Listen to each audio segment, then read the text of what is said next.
नमस्ते बच्चों। आज हम अपना इकाई 14 ध्वनि के बारे में चर्चा करेंगे। ध्वनि यानी ध्वनि से आप क्या समझते हो? यानी जो आवाज है ना, साउंड। तो हम सभी सजीवों तथा निर्जीवों द्वारा उत्पन्न अनेक प्रकार के आवाज से हम लोग परिचित हैं। जैसे कि आप देखते हो या आप सुनते हो कि चिड़ियों का चहचहाना, सड़क पर दौड़ते हुए वाहनों के हॉर्न का बजना, है ना, घड़ी की जो टिक टिक आवाज आती है, कुत्तों को भौंकना, रेडियो एवं टेलीविजन से प्रसारित विभिन्न कार्यक्रम का सुनना, बरसात के मौसम में बादलों का गरजना आदि को क्या कहते हैं हम लोग? वैज्ञानिक की भाषा में ध्वनि कहते हैं। ठीक है, वैज्ञानिक भाषा में हम इन सबको क्या कहते हैं? ध्वनि कहते हैं। प्रत्येक वस्तु द्वारा उत्पन्न ध्वनि की अपनी कुछ विशेषताएं होती है और इन विशेषताओं के कारण ध्वनि स्रोत की पहचान होती है। तो हम लोग इसमें ध्वनि के बारे में चर्चा कर रहे हैं। तो सबसे पहले हम लोग चर्चा करते हैं ध्वनि की उत्पत्ति। ठीक है, ध्वनि की उत्पत्ति। ध्वनि की उत्पत्ति। तो हम लोग सबसे पहले किसके बारे में चर्चा कर रहे हैं? ध्वनि की उत्पत्ति के बारे में हम लोग चर्चा कर रहे हैं। तो इसमें एक परीक्षण दे रखा है जिसके द्वारा हम लोग क्या किसके बारे में चर्चा करेंगे? ध्वनि की उत्पत्ति के बारे में हम लोग चर्चा करेंगे। तो आपके इसमें एक चित्र दे रखा है, चित्र 14.4। ठीक है, आपके इसमें एक चित्र दे रखा है। कौन सा चित्र है वो? 14.4। जिसमें क्या बता रखा है? जिसमें ये बता रखा है कि, चलिए आप अपने किताब में उस चित्र को देखिए। ठीक है, जिसमें क्या बता रखा है? एक रबर बैंड दे रखा है। क्या दे रखा है? एक रबर बैंड दे रखा है। और एक रबर बैंड लेकर आपको क्या करना है? रबर बैंड का एक सिरा किसी रबर बैंड का जो एक सिरा है किसी वस्तु या हुक से बांध दीजिए। ठीक है, हम लोग क्या करेंगे? एक रबर बैंड लेकर, यानी एक रबर बैंड अगर ऐसा ले रखा है तो क्या करेंगे? यहाँ पर एक हुक होगा, तो इस हुक से इस रबर बैंड का एक सिरा, ये सिरा है, इसको हमने यहाँ पर बांध दिया है। और दूसरे सिरे को थोड़ा खींच कर क्या कीजिए? ऐसा खींच कर आप कैसे पकड़िए? अपने उंगली से आप इस सिरे को पकड़िए। इसके मध्य भाग को पकड़कर अब आप क्या करें? इसके जो मध्य भाग है इसको पकड़कर एक और ले जाकर छोड़ दे। ऐसे यहाँ पर पकड़िए और ऐसे छोड़ दे। आपने किया होगा ये। तो आपको क्या कोई आवाज सुनाई देगा? है ना? आप जरा करके देखिएगा, बहुत लोगों ने किया भी होगा। तो रबर बैंड क्या करता है? कंपन करता है। ठीक है, और आपने देखा कि रबर बैंड को खींचकर छोड़ देने पर यह कंपन अपने मध्य स्थिति के इधर उधर गति करता है ना? ये जो मध्य स्थिति है यहाँ पर इधर उधर ऊपर नीचे होकर ये गति करता है और हल्की सी ध्वनि सुनाई देता है। जब ये कंपन करना बंद हो जाता है तब क्या होता है? इसकी ध्वनि भी बंद हो जाती है। इस प्रकार हमने क्या देखा कि वस्तुओं की जो ध्वनि होती है, यानी ध्वनि की जो उत्पत्ति होती है वो किसके कारण होती है? ध्वनि की उत्पत्ति जो है कंपन के कारण होती है। ठीक है, किसके कारण होती है? कंपन के कारण होती है। वस्तुओं में ध्वनि कंपन के कारण ही उत्पन्न होता है। कुछ स्थितियों में कंपन आसानी से दिखाई दे जाता है और जो अधिकांश स्थितियां, जब ज्यादा से स्थितियां क्या होता है, ज्यादातर हम इन कंपनों को नहीं देख पाते हैं, है ना? बल्कि क्या करते हैं? उनका अनुभव करते हैं। जैसे कि आपने सुना होगा, आपकी विद्यालय की घंटी बजने पर क्या होता है? ध्वनि उत्पन्न होता है ना? तो जो ध्वनि में घंटे के कंपन के अनुभव को हम लोग कैसे कर सकते हैं? अगर वो घंटी, जो बहुत बड़े बड़े जब घंटे होते हैं तो उसको अगर हम छू कर देखें जब घंटी बजती है, तब उसके कंपन का अनुभव हम लोग कर सकते हैं। अब जो है अगला देखते हैं, विभिन्न वाद्य यंत्रों की ध्वनि उत्पन्न करने का उपाय। ठीक है, तो विभिन्न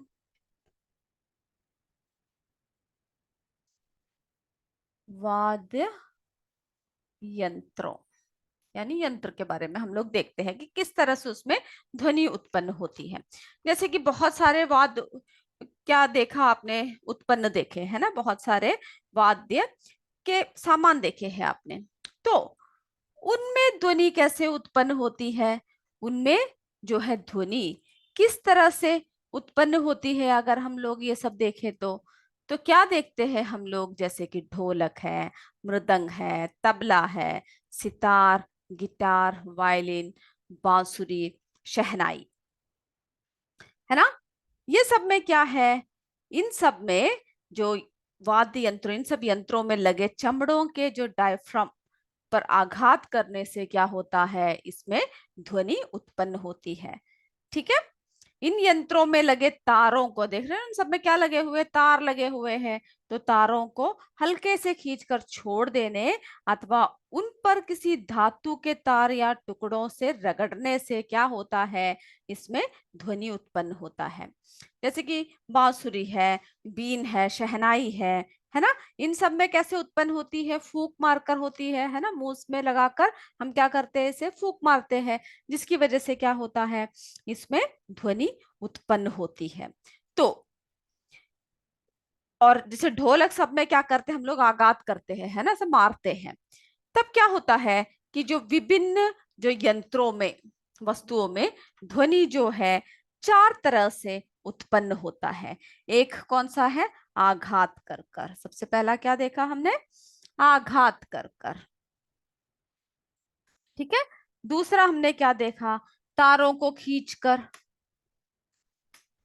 ठीक है, दूसरा हम क्या करते हैं, इनके तारों को खींचते हैं, जिससे क्या होता है, तारों को खींचकर क्या होता है, ध्वनि उत्पन्न होती है। फिर हमने क्या देखा, रगड़ने से होती है ना, रगड़ने से होती है। और फिर हमने क्या देखा, फूंक मारने से भी क्या होता है, ध्वनि उत्पन्न होती है। ठीक है।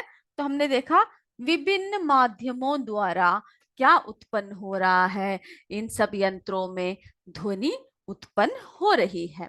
ठीक है। अब जो है आपके इसमें एक तालिका दे रखा है, इस तालिका को देखिए। वाद्य यंत्र, यानी विभिन्न वाद्य यंत्रों में या वस्तुओं की सूची आपको बनाना है और आपको बताना है कि किस तरह से इन सब यंत्रों में क्या उत्पन्न होता है, ध्वनि उत्पन्न किस तरह से होता है। ठीक है, इसको लिखकर आप स्वयं पूरा करोगे। जैसे ढोलक में आघात द्वारा, सीटी फूंक मारकर, उसी तरह आप इन क्रमों को भी पूरा करोगे और ध्वनि को उत्पन्न कैसे किया जाता है उसको आप लिखोगे। ठीक है। तो इस तालिका को क्या करोगे आप स्वयं पूरा करोगे। फिर हम देखते हैं। ठीक है, तो इन सब तरीकों से क्या देखा हमने, ध्वनि देखा। अब जो है कंपन, आवर्तकाल, आवर्ती तथा आयाम के बारे में हम बात करते हैं।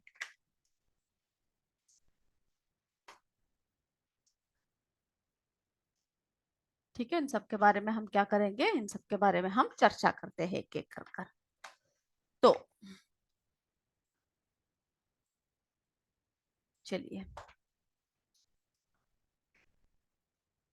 तो कंपन,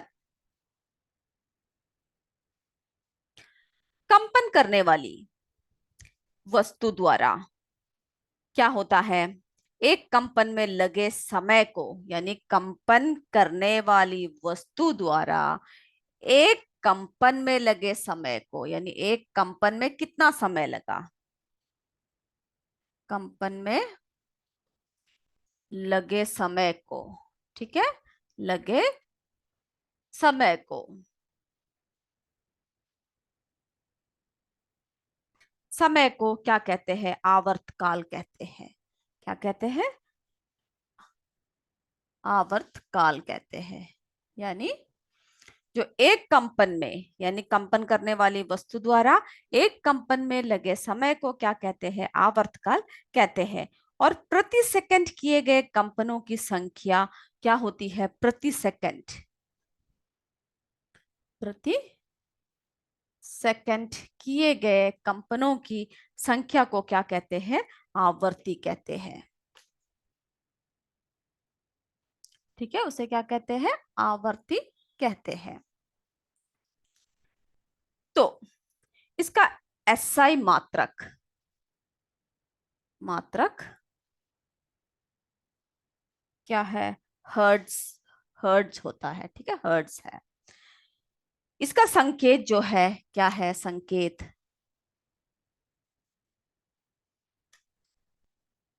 एच सेट, ठीक है, इसका संकेत। एक हर्ट्ज की आवृत्ति एक ढोलन प्रति सेकंड के बराबर होती है। तो एक हर्ट्ज की जो आवृत्ति होती है, एक हर्ट्ज की, एक हर्ट्ज की जो आवृत्ति होती है वो एक ढोलन प्रति सेकंड के बराबर होती है। कंपन करती हुई वस्तु का अधिकतम विस्थापन क्या कहलाता है? कंपन करती हुई वस्तु का जो अधिकतम विस्तार है, ठीक है, कंपन करती हुई जो वस्तु का विस्थापन क्या कहलाती है? उसका विस्थापन आयाम, ठीक है, आयाम कहलाती है। आयाम क्या है? कंपन करती हुई वस्तु का अधिकतम, अधिकतम विस्थापन, ठीक है, अधिकतम क्या है? विस्थापन।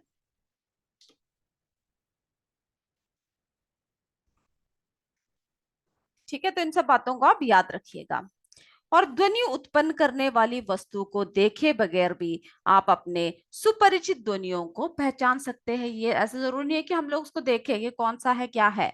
बिना देखे भी आपको कई आवाज, कई ध्वनियां जो है परिचित होते हो, तो उसको आप पहचान सकते हो। इसके लिए यह आवश्यक है कि ध्वनियां भिन्न प्रकार की हो, है ना। सब एक ही जैसे ध्वनि होगी तो आप पहचान नहीं पाओगे, लेकिन अगर ध्वनि भिन्न भिन्न हो तब आप पहचान सकते हो। जैसे कि ढोलक बजा या सितार बजा, वो आप ध्वनि देख उसकी सुनकर पहचान सकते हो।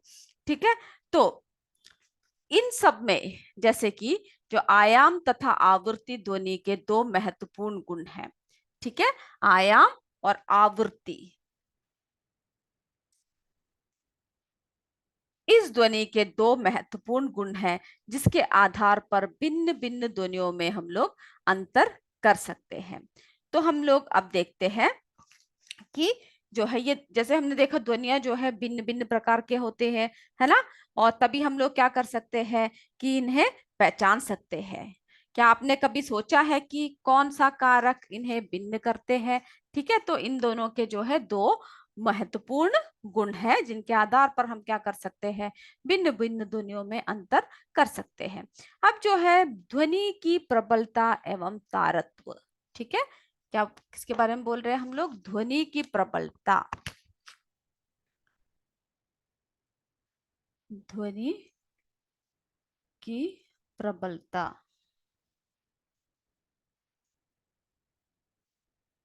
एवं तारत्व। यानी जब वस्तुएं कंपन करती है तब क्या होता है? ध्वनि उत्पन्न होती है, आप सबको पता है। और अगर हम लोग अगर चिल्लाने से भी क्या होता है? अगर आप जोर जोर से बोलने लगोगे तभी भी क्या होगा? हमारे कान में वो ध्वनि, अगर कोई रो रहा है, कोई चिल्ला रहा है, तभी भी क्या होगा? आपके कान में वो ध्वनि सुनाई देगा। ठीक है, अर्थात सामान्य बातचीत में से उत्पत्ति ध्वनि कम प्रबलता और चिल्लाने से क्या होता है? उसकी तुलना में ज्यादा होता है। ठीक है, तो क्या कह सकते हैं? प्रबलता ध्वनि का वह गुण है जिससे ध्वनि तीव्र अथवा मंद सुनाई देता है। तो क्या है प्रबलता? प्रबलता से हमें दो तरीके से सुनाई देता है। यानी कैसे सुनाई देता है प्रबलता के कारण? कभी कभी ध्वनि जो है कैसे कैसे सुनाई देता है? कभी आपको तीव्र सुनाई देगा, है ना, यानी बहुत ही बुरी तरह से आपको आवाज आएगा, तीव्र गति से सुनाई देगा। और जो है कभी कभी जो है क्या करता है, उसकी वजह से जो है ध्वनि जो है कम सुनाई देगा। तो प्रबलता, ठीक है, तो क्या है प्रबलता? वास्तव में ध्वनि की प्रबलता कंपन की तीव्रता पर निर्भर करती है। ठीक है, जब भी किसी वस्तु यानी क्या होता है, प्रबलता ध्वनि का वो गुण है जिससे ध्वनि तीव्र या कम या मंद कहेंगे, ठीक है, मंद रूप से हमें सुनाई देता है। तो वास्तव में ध्वनि की प्रबलता जो है कंपन की तीव्रता पर निर्भर होता है कि कितना तीव्र, कितना जोर से उसमें कंपन हो रहा है। जब किसी वस्तु में उत्पन्न कंपनों का आयाम अधिक होता है तब क्या होता है, उसकी उत्पन्न कंपनों की प्रबलता भी अधिक होती है, ठीक है। यानी अधिकतम जब विस्थापन जब होता है, आयाम जब होता है, तब क्या होता है, तब उसकी कंपन की प्रबलता भी अधिक होता है। अब जो है ये तारत्व, तारत्व ध्वनि का वो गुण है जिससे जिसके द्वारा हम मोटी या भारी ध्वनि में अंतर कर सकते हैं। यानी मोटी ध्वनि, है ना, या फिर आपको कैसे लगेगा, कैसे ध्वनि है, भारी ध्वनि, ठीक है। मोटी ध्वनि, भारी ध्वनि, यानी मोटी ध्वनि यानी क्या है, भारी ध्वनि, ठीक है। और फिर जो है तीखी ध्वनि या पतली ध्वनि, ठीक है, पतली या तीखी ध्वनि में हम लोग क्या कर सकते हैं, अंतर कर सकते हैं। तो तारत्व ध्वनि का वो गुण है जिसके द्वारा हम लोग मोटी या बारी या पतली या तीखी आवाज में जो है हम लोग अंतर कर सकते हैं। उच्च तारत्व वाले ध्वनि की आवृत्ति उच्च तथा निम्न तारत्व वाले ध्वनि की आवृत्ति कैसे होगी, निम्न रूप से होती है। अब हम देखते हैं ध्वनि के प्रकार, ठीक है। अब हम किसके बारे में बात कर रहे हैं, ध्वनि के प्रकार के बारे में अब हम बात कर रहे हैं।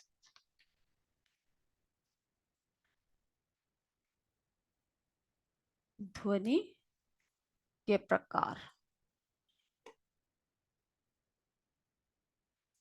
ठीक है, ध्वनि के प्रकार। ध्वनि का विभाजन ध्वनि के अभिलक्षणों यानी उसकी प्रबलता, तारत्व गुण आदि से होता है, ठीक है। और उसके आवर्ती, है ना, आवर्ती, अपशैव, श्रव्य, पराश्रव आदि के आधार पर होता है। तो ध्वनि को उनके लक्षणों के आधार पर हम लोग क्या कर सकते हैं, निम्नलिखित प्रकार से वर्गीकृत कर सकते हैं। तो देखते हैं क्या क्या हम लोग इसकी वर्गीकरण कर रहे हैं। तो सबसे पहला जो है प्रबल ध्वनि, प्रबल ध्वनि, ठीक है, लाउड तथा, प्रबल यानी भारी यानी लाउड, तथा मंद, प्रबल ध्वनि तथा मंद ध्वनि, ठीक है, लाउड वॉइस और वीक, ठीक है, कमजोर। ध्वनि की प्रबलता कैसे होती है, प्रबलता व्यक्त करती है कि ध्वनि यानी उसकी लाउडनेस जो है बताता है कि वह मंद है या प्रबल। जैसे कागज पलटने की उत्पन्न ध्वनि कैसे होती है, मंद होती है ना, धीरे धीरे सुनाई देता है। उसी की जगह पर अगर आप लाउड स्पीकर की ध्वनि सुनोगे तब क्या होगा, प्रबल होगा। बादलों की गड़गड़ाहट कैसे होती है, जब गरजते हैं बादल, तभी भी क्या होता है, बहुत ही प्रबल होता है ना। तो हमने प्रबल ध्वनि के बारे में चर्चा किया। फिर जो है अगला हम देखेंगे मोटी, ठीक है, तथा पतली।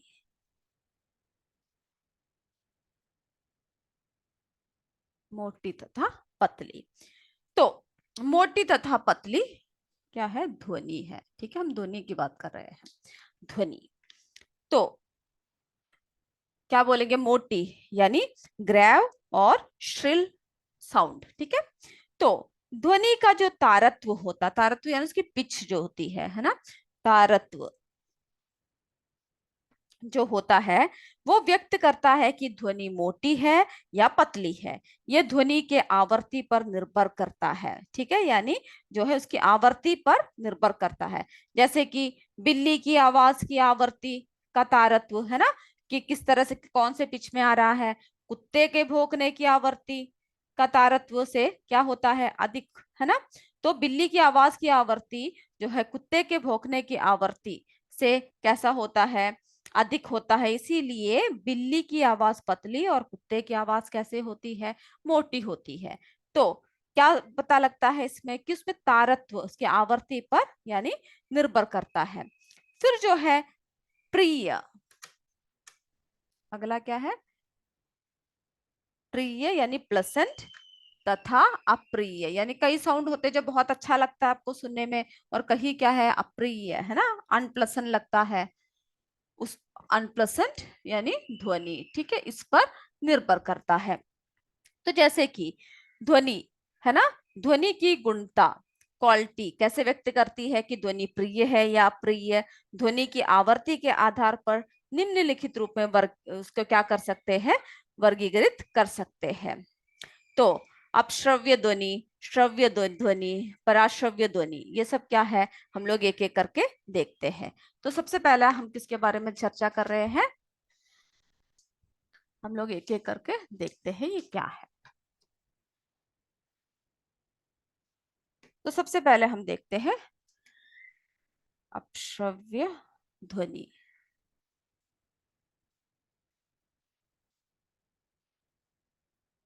यानी इंफ्रासोनिक साउंड, इसका अंग्रेजी टर्म भी आप क्या कीजिएगा, लिख के रखिएगा, साउंड। तो यह जो ध्वनि होती है, यह कितना होता है, 20 कंपन प्रति सेकंड,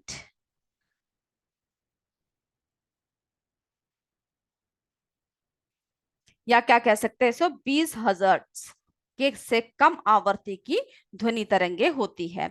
और इस ध्वनि को जो है मनुष्य नहीं सुन सकता, ठीक है। इस ध्वनि को क्या है, इंफ्रासोनिक साउंड यानी अपश्रव्य साउंड को, ध्वनि को मनुष्य नहीं सुन सकता है। जैसे कुछ जंतु, जैसे हाथी है, कबूतर है आदि, इस ध्वनि को सुन सकते हैं, ठीक है। इस ध्वनि को जो है मनुष्य के द्वारा नहीं सुना जा सकता। अब जो है अगला देखते हैं। तो ये पहला देखा, दूसरा जो है श्रव्य ध्वनि।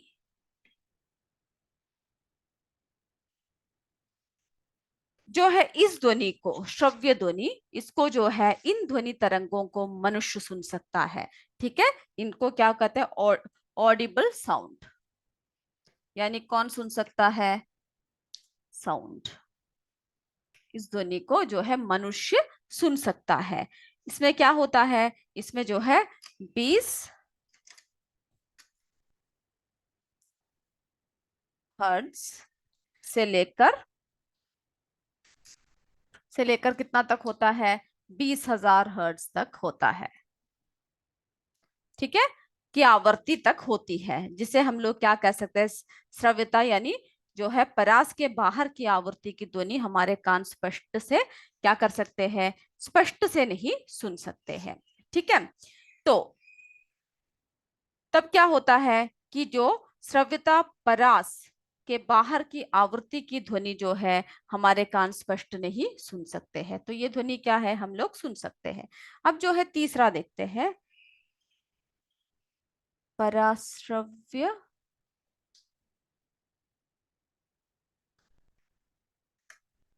ध्वनि, ठीक है, ध्वनि।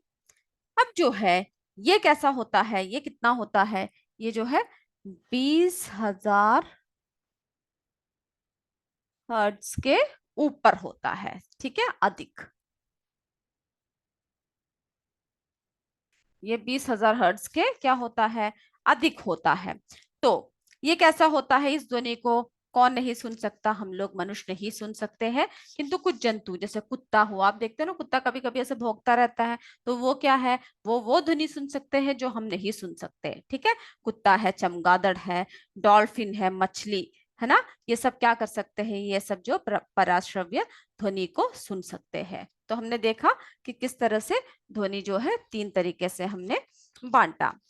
तो जितना आज जो पढ़ाया है वो अब आप पढ़ कर आओगे और सबको लिख कर आओगे। अगली कक्षा में हम लोग ध्वनि का संचरण के बारे में चर्चा करेंगे, ठीक है। तो आज की कक्षा इतना ही, आप इन सबको पढ़कर आओगे। तो आज की कक्षा हम समाप्त करते हैं। जय जय हिंद, जय भारत। धन्यवाद मेरे बच्चों।